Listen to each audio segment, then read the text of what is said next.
পজিশনটা কি থাকবে। পজিশন আইডিয়ালি দুইটা চেয়ার থাকলে সিটিং পজিশন থাকবো এবং আমাদের দুজনের মধ্যে ডিস্টেন্স 1 মিটার বা 3 ফিটের মতো থাকবে। এখানে একই হাইটে থাকলে ভালো। পরীক্ষার হলে এরকম চেয়ার কালেক্ট করা ডিফিকাল্ট, চেয়ারগুলো এক্সামিনাররা দখল করে রাখবে। তাহলে কীভাবে করা যেতে পারে, পাশাপাশি দুটো বেড দেখবে যে তোমার পাশাপাশি দুটো বেড আছে, একটা বেডে পেশেন্টকে 5 ঝুলে এরকম বসিয়ে দিবে আর পরের বেডটাতে তুমি বসে তারপরে করবে। তবে এই সব কিছু করতে হবে পারমিশন নিয়ে, স্যার আমি এক্সামিন করার জন্য পেশেন্টকে বসাতে চাই, আমি এখানে বসতে চাই, স্যার দেখবে যে শুনে পারমিশন। প্রথম নার্ভ আমাদের কি আছে, অলফ্যাক্টরি। অলফ্যাক্টরির কাজ কি, আমাদের অলফ্যাকশন, আমাদের ঘ্রাণ নেওয়ার জন্য হেল্প করে। এই অলফ্যাকশনের জন্য দেখবা যে নোস্ট্রিলের দুটো পার্ট আছে, রাইট লেফট দুটো নোস্ট্রিল আছে। আচ্ছা, এটা এক্সামিন করার আগে পেশেন্টকে আমরা কয়েক কোশ্চেন জিজ্ঞেস করি যে আপনি কি নাকে ঠিক মতো ঘ্রাণ পান, দুই দিকে একই রকম পান, আপনার কোনো নাক কি বন্ধ থাকে, এই কয়েকটা কোশ্চেন করে নিতে হবে। এমন হতে পারে যে একজনের এখানে ডিএনএস আছে, পলিপ আছে, ওর নাকটা এমনি বন্ধ থাকে, আর তুমি ভাবতেছো যে ওখানে তো পলসি হয়ে গেছে অলফ্যাক্টরি, আর হয়তো পলসি হয়নি, তার ওই জায়গাটা লোকালি অবস্ট্রাকটেড হয়ে আছে।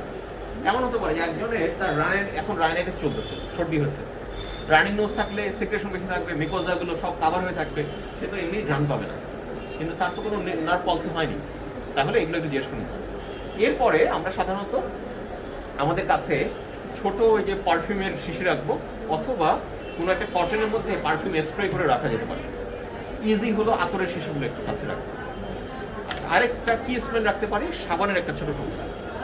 আচ্ছা, আমরা এই একটা কোশ্চেন জিজ্ঞাসা করার পরে আমরা নোস্ট্রিলটা একটু দেখবো যে নোস্ট্রিলটা ক্লিয়ার আছে কিনা। কিভাবে দেখবো, হাতে যে টর্চ থাকবে এইভাবে আমি হাতটা কোথায় রাখছি, এক্সামিনেশনটা হতে হবে যেন খুব হাতটা আমি হুট করে ধরলাম, হুট করে বলে এরকম না, জেন্টলি করতে হবে যেন পেশেন্ট কষ্ট না পায়। সেকেন্ড হলো এক্সামিনার যেন দেখাটাতে অবস্ট্রাক্টেড না হয়, আমি এমনভাবে করতেছি যে সে দেখতে পাচ্ছে না এক্সামিনার, এরকম না। তাহলে আমরা সুন্দরভাবে রাখতে গিয়ে হাত থেকে এভাবে রেখে টিপটাকে ধরবো, ধরে একটু করে লিফট করে আমরা টর্চ দিয়ে দুটো সাইডে আমি দেখবো। একবার তোকে জিজ্ঞেস করেছিলাম, কিন্তু আমি শুরু করার আগে আমি নিজে একবার দেখবো যে ভেতরে কি আছে, টিএনএস আছে কিনা, হাইপারট্রফি ইনফ্রাটার্মিনাল আছে কিনা, কোনো পলিপ আছে কিনা, কোনো ভেতরে গ্রস আছে। এই দেখার পরে আমার কাছে মনে করি এটা আতরের শিশি, আমি একটা একটা করে দেবো, তাকে বলবো আপনি চোখ বন্ধ করো। চোখ বন্ধ করলো, আমি একটা নস্ট্রিল হাত দিয়ে ধরে রাখলাম, অবস্ট্রাক্ট করে রাখলাম, আরেক নস্ট্রিলে আমি এরকম করবো, বলবো আপনি ঘ্রাণ পান, সে বলো পাই। তারপরে এদিকে ধরবো, এদিকে বন্ধ করে রাখবো, বলো ঘ্রাণ পান, পাই। আমি বলবো যে দুদিকে কি একই রকম, বলো যে হ্যাঁ একই রকম। এরপরে জিজ্ঞেস করলে কিসের ঘ্রাণ বলো, তাহলে কয়েকটা কোশ্চেন, সে ইন্ডিভিজুয়ালি বোথ সাইডে ঘ্রাণ পাচ্ছে কিনা এবং বোথ সাইডে একই রকম ঘ্রাণ পায় কিনা। এমন হতে পারে না একদিকে কম একদিকে বেশি। আর লাস্ট ফাইনালি হলো যেটা কিসের ঘ্রাণ বুঝতে পারে কিনা। যদি বলে ফেলে যে হ্যাঁ এটা আতর বা পারফিউম, তাহলে আর সেকেন্ড কম্পোনেন্ট নিয়ে দেখার দরকার নেই, কারণ সে ডিফারেন্সিয়েট করতে পারবে না। কিন্তু এটা ঘ্রাণ নিতে গিয়ে সে বলতে পারতেছে না যে এটা কিসের ঘ্রাণ, কনফিউশনে আছে, তখন আমাকে অবশ্যই সেকেন্ড একটা কম্পোনেন্ট নিয়ে দেখতে হবে। যেমন ওই যে সাবানের টুকরা নেই, আমরা সবাই চোখ বন্ধ করে সাবান শুকলে বলতে পারি যে এটা সাবান, এটা অ্যারোমেটিক স্মেল বলে, সব ইউনিভার্সালি একই ঘ্রাণ। তাহলে এইভাবে আমরা অলফ্যাক্টরিটা কমপ্লিট করি। ক্লিয়ার? তাহলে প্রথমে কয়েকটা কোশ্চেন যে আপনি ঘ্রাণ ঠিক মতো পান কিনা, দুদিকে একরকম পান কিনা, আপনার কোনো নাক বন্ধ থাকে কিনা, আপনার কোনো নাক সর্দি আছে কিনা, কয়েকটা কোশ্চেন করলাম। এরপরে আমি নস্ট্রিলটা এইভাবে দেখে নিলাম, তারপরে দেখা হয়ে গেল। এরপরে আমি আতরের শিশু এইভাবে নাক বন্ধ করে এদিকে ধরলাম, আবার এদিকে ধরতে পারি, অথবা এইভাবে ধরে ধরতে পারি। ধরার পরে আমি জিজ্ঞেস করবো আপনার দুদিকে ঘ্রাণ পাচ্ছেন না একই রকম, এটা কিসের ঘ্রাণ? শেষ, অলফ্যাক্টরি কমপ্লিট। তাহলে অলফ্যাক্টরি ইনজুরি কোথায় কোথায় হতে পারে একটু আগে বলছিলাম যে আমাদের নাকের এখানে নস্ট্রিলে হতে পারে, ফ্লুইড প্লেট আছে। একেবারে বাসে করে জার্নি করছিল, হঠাৎ করে বাস জোরে ধাক্কা মারলো, সামনে সিটের হ্যান্ডেলের সাথে মাথায় ইনজুরি হতে পারে না। এই ফ্লুইড প্লেটটা এখানে নাকে এই জায়গাও ফেটে গেছে, ভিতরেও ইনজুরি হচ্ছে। তারপরে ফ্লুইড প্লেট দিয়ে যে ছোট ছোট ফাইবারগুলো উঠতেছে ওগুলো ইনজুরি হবে, ওগুলো ইনজুরি হয়ে মারা যেতে পারে। অথবা ফরহেডে যদি ফ্রন্টাল লোবে যদি কোনো কিছু হয় তাহলে হতে পারে। যদি ফ্রন্টাল লোবে অ্যাকিউট কিছু হয় তাহলে কি হবে, স্ট্রোক হবে, ইন্টারসেরেব্রাল আর্টারি যেগুলো। যদি প্রোগ্রেসিভ কিছু হয় তাহলে ফ্রন্টাল লোবে কোনো ব্রেন টিউমার হতে পারে। তাহলে এইভাবে মাথায় রাখতে হবে। এরপরে হলো আমাদের অলফ্যাক্টরি পরে অপটিক। অপটিকের জন্য আমরা কি খেয়াল রাখবো, এখানে আমরা ACF দেখি। A দিয়ে হলো অ্যাকিউট অফ ভিশন, C দিয়ে হলো কালার ভিশন, F দিয়ে হলো field of vision, and finally হলো ফান্ডাস্কোপি। ফান্ডাস্কোপি করে আমরা ভিতরে অপটিক দিচ্ছি। ACF acute of vision, colour vision আর ফান্ডাস্কোপি। এক field of vision, fundoscopy. Acute of vision যেন কি করবো আমরা তাকে সে যদি স্পেকটিক্যাল ইউজ করে আমরা তাকে এটা করেই রাখবো, কারণ আমরা তো বোঝাই যাচ্ছে যে এটা সারাসরি দেখবে না। এরপরে আমরা তাকে নিয়ার ভিশনের চার্ট যদি থাকে বললাম যে 150 টাকাতে পাওয়া যায় কিনতে, আর না হলে পেপার কাটিং একটা কাগজের মধ্যে পেস্ট করে রাখবে, ওইটা পড়তে দিবে যে দেখেন তো এটা পড়তে পারেন কিনা। বাংলা রাখাই ভালো, যেহেতু যদি কেউ ইংলিশ না পড়তে পারে এটা পড়তে পারে। দূরের জন্য আমরা বলতে পারি দেখেন তো ওখানে একটা বেড নাম্বার দেওয়া আছে, ওই নাম্বারটা করতে পারেন কিনা, এইভাবে বলতে পারি। ক্লিয়ার? আচ্ছা, অ্যাকুরেট ভিশন গেল। তারপরে যারা স্যার পড়তেই পারে না তাদের জন্য কি করব? তাদের জন্য যে বলা আছে যে ওই যে ফ্যান বন্ধ থাকলে ফ্যানের ব্লেড দেখা, তারপরে জানলায় গ্রিল থাকলে বলা হয় যে গ্রিল দেখেন তো কাউন্ট করে কয়টা আছে, এখানে বিম আছে, এখানে কয়টা বিম দেখা যাচ্ছে, এর ধরে। হ্যাঁ স্যার তাদের নিয়ার ভিশনের ক্ষেত্রে কি করব স্যার? বললাম একটু নাকি না স্যার, মানে যারা নিয়ার পড়তে পারে না স্যার তাদেরকে নিয়ার ভিশনে কি বলবো স্যার? তাদের জন্য কতগুলো ওই যে সিম্বলে গিয়ে পাওয়া যায়, এটা এখন তো ওই সময় পাবে না। পরীক্ষার সময় এত ডিটেল কেউ তোমাকে ইয়ে করবে না, তবে আইডিয়ালি নিয়ম হলো যদি অক্ষর পড়তে না পারে সিম্বলিক কতগুলো চার্ট পাওয়া যায়, ওখানে আমরা ওই সিম্বলগুলো চিনে কিনা ওগুলো আমরা দেখি কোনটা গোল, কোনটা স্টার, কোনটা ক্রিসেন্ট চাঁদের মতো, এটা দেখতে পারি। আচ্ছা, এরপরে হলো একটা বিষয় পরে field of vision. Field of vision যদি আমরা একটু চোখ করে একটু রাখি আমাদের হবে, খেয়াল রাখবো ফিল্ড অফ ভিশন জন্য আমাদের কালার ভিশন তো বাদ পড়ে গেল। কালার ভিশনের জন্য কি আমরা বললাম যে কাগজের মধ্যে 3টা মার্ক করে রাখবো, আমরা প্রতিটাকে দেখবো অ্যাসেস করে এটা কি কালার, লাল, এটা এই 3টে কালার অ্যাসেস করতে পারে কিনা। যাদের কালার ভিশন থাকে তারা অনেক সময় গ্রিনটাকে অ্যাসেস করতে পারে, অনেকের গ্রিন এন্ড ব্লু এর মধ্যে ডিফারেন্স করতে পারে না। অথবা একটা ইশারা একটা চার্ট পাওয়া যায়, এটারও দাম কম। ইশারা চার্টের মধ্যে দেখবে অনেকগুলো মাল্টিপল কালারের মধ্যে কিছু নাম্বার লেখা হয়, ওইটা দেখতে দেওয়া হয়। আমাদের এই কালারটা ইম্পর্টেন্ট কেন, কালার যদি ডিফারেন্সিয়েট না করতে পারে অনেক কিছু সেই কালারটা যদি ডিফারেন্স করতে পারবে, বিশেষ করে যদি ডাক্তার হয়ে থাকে। মেডিকেল স্টুডেন্টদের কিন্তু আইডিয়ালি হলো চার্ট দেখা হয়, ইশারা চার্টে কেন দেখা হয়, যেন আর্টারি ভেইন এগুলো ডিফারেন্স করতে পারে, তারপরে কোনটা নার্ভ, কোনটা অন্য একটা স্ট্রাকচার ভাস্কুলার নাকি এটা ইসকেমিক হয়ে আছে, এটা যেন ডিফারেন্স করতে পারে। তার যদি কালার ব্লাইন্ডনেস থাকে তাহলে ডিফারেন্স করতে পারবে না, তার মানে সার্জারির সময় তার প্রবলেম। এই জন্য এই বলা হয় যে কালার ব্লাইন্ডনেস থাকলে মেডিকেলে এটা তো করার কথা না। তারপর ওয়ান নাইট থাকলেও এটা অনেক সময় ডিসকারেজ করা হয়। আচ্ছা, এটা দেখা গেল কালার ভিশন। এরপর ফিল্ড অফ ভিশনের জন্য আমাদের খেয়াল রাখবো আমাদের বাইনোকুলার ভিশন। আমাদের দুইটা আই একসাথে কম্পেয়ার করে একটা ভিশন দেখে। যদি আমি একটা আইকে অবস্ট্রাক্ট করে দিই তাহলে দেখবে যে নেজাল ভিশন ফিল্ডটা কম, টেম্পোরাল ফিল্ডটা বড়। নেজাল ফিল্ডটা কম, অল্প একটু দেখা যায়, কিন্তু টেম্পোরাল অনেক বেশি। এই জন্য আমরা ইন্ডিভিজুয়াল আইকে আলাদাভাবে দেখবো।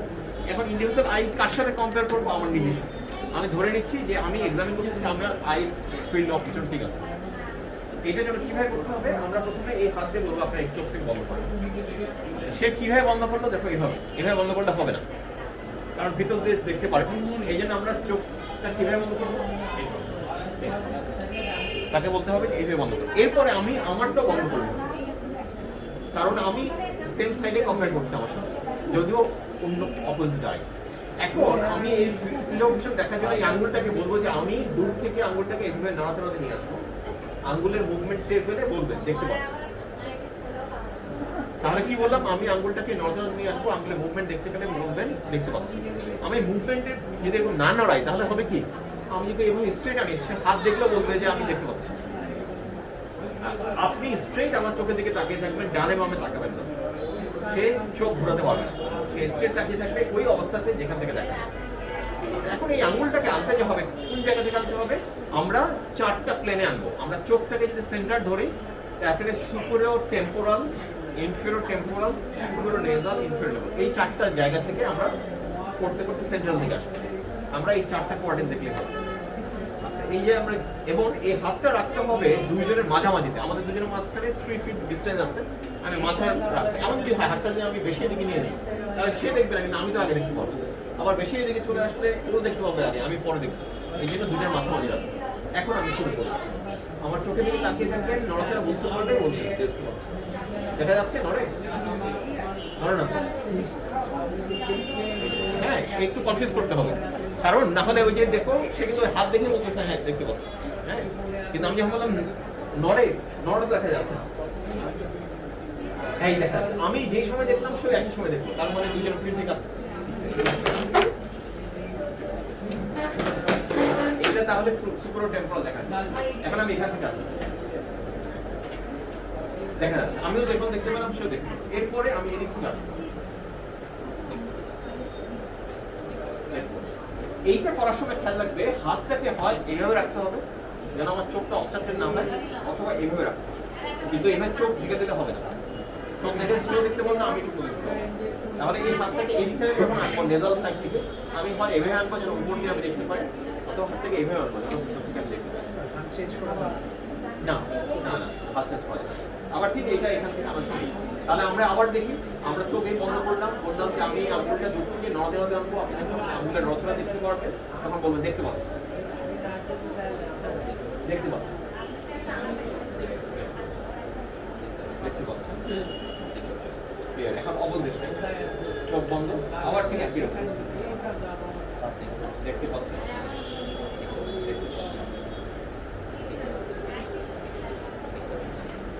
Clear? এইগুলো আমার ফিল্ড অফ ভিশন দেখাবে। কারণ যদি কোনো এক সাইডে এরকম হেমি অ্যানোপিয়া থাকে তাহলে একদিক হয়তো বা সে কম দেখবে, অনেক পরে দেখবে, আমি আগে দেখবো, এই প্রবলেমগুলো। লাস্টে হলো ফিল্ড অফ ভিশনের পরে ফান্ডোস্কোপি। ফান্ডোস্কোপি এক্সামিনেশন আন্ডার গ্রাজুয়েশন তোমাদেরকে করতে দেওয়া হয় না, কিন্তু জানতে হবে যে ফান্ডোস্কোপি কি দেখা হয়। ফান্ডোস্কোপি দেখবা যে একটা ফান্ডোস্কোপ নামে একটা টর্চের মতন একটা ইয়ে থাকে, ফান্ডোস্কোপ থাকে। এটা বেশ কস্টলি, আগে আমাদের সময় 10,000 টাকা দাম ছিল, এখন বাড়তে বাড়তে 25-30,000 টাকা দাম। এটা পোস্ট গ্রাজুয়েশনে লাগে, কিন্তু আন্ডার গ্রাজুয়েশনে এটা এতটুকু জানতে হবে যে ফান্ডোস্কোপে কি দেখা হয় চোখের ভিতরে। ফান্ডোস্কোপের চোখের ভিতরে আমরা অপটিক ডিস্কটা দেখি, অপটিক ডিস্কের হেডটা দেখা যায়, রেটিনাল ফিল্ডগুলো দেখা যায়, এবং এখানে রেটিনাল ভেসেলগুলো দেখা যায়। তোমাদের ম্যাকলিওডে ভাঁচিসনে দেখবে যে এই ফান্ডোস্কোপের কতগুলো ছবি দেওয়া আছে, এই দুই একটা ছবি একটু দেখে রাখতে হবে। কারণ অপটিক ডিস্কের কিছু দুইটা চেঞ্জ তোমাদের পরীক্ষাতে জিজ্ঞেস করবে, একটা হলো ডায়াবেটিক রেটিনোপ্যাথিক ফিচার বলো, আর এটা হলো হাইপারটেনসিভ রেটিনোপ্যাথিক ফিচার। যেহেতু ওখানে দেখে মুখস্থ করতে প্র্যাকটিক্যালি দেখতে পাচ্ছ না, তোমাকে ওইটা জানতে হবে যে কি কি দেখা। একটা হলো অপটিক ডিস্ক হেড, গোল সার্কুলার চাঁদের মতন যেখান থেকে অপটিক নার্ভটা স্টার্ট হয়।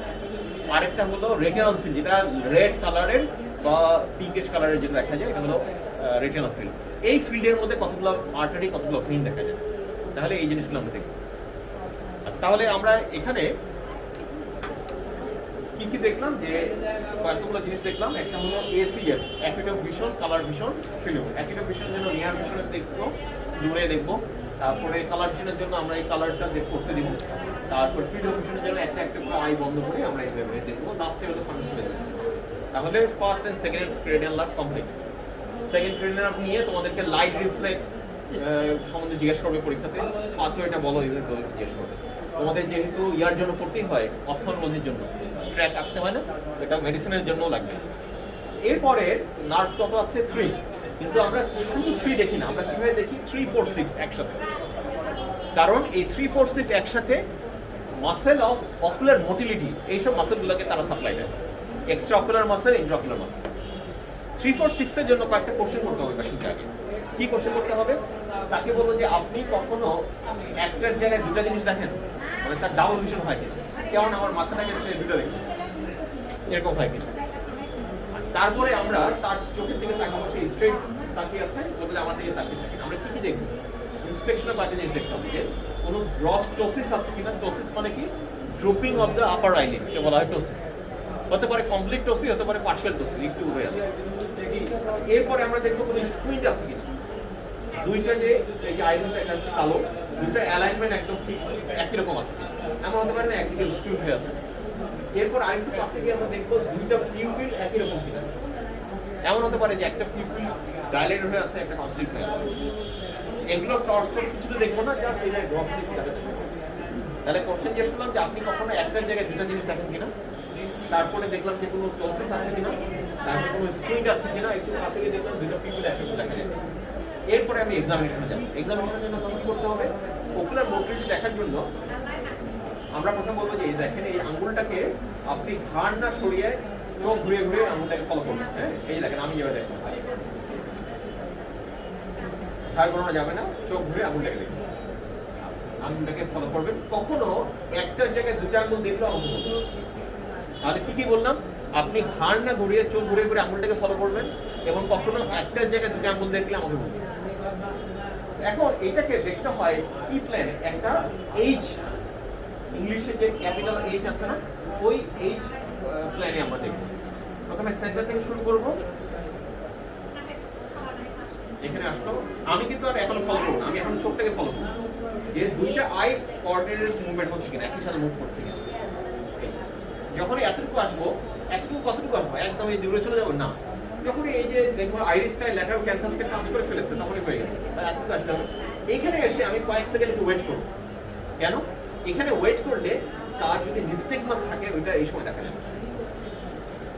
তাহলে আমি এখানে শুরু করলাম, এখানে আঙুল টানলাম, একটু কয়েক সেকেন্ড ওয়েট করলাম, দেখুন নিস্টেগমাস হবে। নরমালি দুটো নিস্টেগমাস কমন, দেখবে যে দুইবার এরকম বিট করে থেমে যায়। যদি কনস্ট্যান্ট হতে থাকে তাহলে বুঝতে হবে এটা প্যাথোলজি। এরপরে আমি এটাকে উপরে নিব, এই তারপরে এখানে আবার আসলাম, আবার এখানে এলাম, আবার এই সেন্ট্রাল ল্যাব যেখানে যাই অ্যাসাইনমেন্ট দেখার মতো আমাকে একই জায়গায় ফেরত আসতে হবে। এই আবার একটু ওয়েট করবো, দেখবো ওয়েট। ফাইনালি আমি আঙুলটা একটু বুঝে ফলো করবো, দুটো আইলেট বললেন ঠিক তাহলে কি কি দেখলাম যে আপনি আঙুলটাকে ফলো করবেন, কখনো একটা দিয়ে দুটো দেখলে আমাকে বলবেন। এই মাঝখান থেকে দেখা শুরু করবো, এখানে এসে একটু ওয়েট করবো কয়েক সেকেন্ড, তারপরে এখানে আসলাম, এই আবার এখানে আসলাম, আবার এখানে, আবার এই এখানে আসলাম, এখানে আবার এখানে, আবার সেন্টারে যাবো। আর ফাইনালি বলবো আঙুলটাকে ফলো করবো। দুইটা আমি আইবল দেখবো ইকুয়ালি অ্যাকশন। এরপরে আমাদের কি দেখতে হবে, আমাদের এখানে লাইট রিফ্লেক্স দেখতে হবে আর অ্যাকোমোডেশন দেখতে হবে। লাইট রিফ্লেক্স দু ধরনের আছে, ডাইরেক্ট লাইট রিফ্লেক্স আর এটা হচ্ছে কি concentrate light reflex. Direct light reflex হলো আমি যেই চোখে আলো ফেলবো ওই চোখেই দেখবো যে পিউপিল কনস্ট্রিক্ট করে কিনা। এবার পিউপিল কনস্ট্রিক্ট কেন করে,